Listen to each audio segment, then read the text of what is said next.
$1,000 car payments are now a new normal according to headlines, with more than 15% of new vehicle buyers are signing on for four-figure payments, and a lot of these car payment videos are going viral on social media right now. How much is your car payment? $1,670.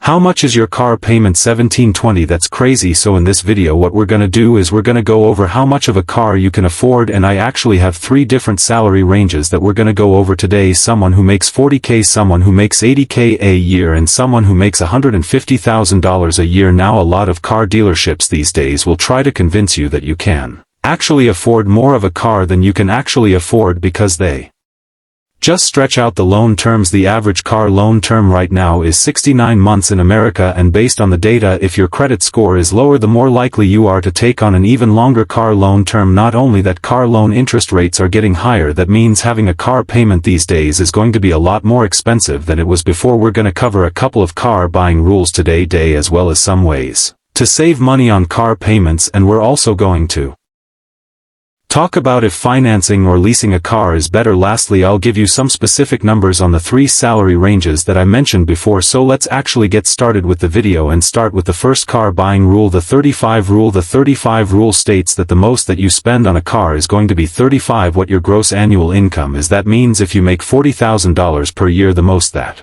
you should be spending on a car is $14,000. If you make $80K a year, the most that your car should cost you is $28,000, and if you make $150,000 per year, that means your max car price should be $52,500. Now in reality, the 35 car buying rule is really aggressive, and it's mostly driven or geared for the car buying enthusiasts. I hope you saw what I did there with driven and geared. This is now a pun channel anyway. It's geared towards those people that really want to spend a pretty penny on their car, or they take enormous pride in owning a certain type of car. If you want a basic car that just takes you from point A to point B, okay, let's see what this baby can do. Then I would recommend being a little bit more frugal and maybe making this rule the 20 rule, or even the 25 rule. The 25 rule is much more of a sweet spot in my opinion, because that doesn't mean that you're just getting the most basic of basic cars, but you are getting a little bit of amenities. As long as you stay within this guideline, then your car should be affordable. And if you take away anything from this video, just remember the 25 rule, not the 35, that is just slightly more aggressive. Now in the next section we're going to be cove.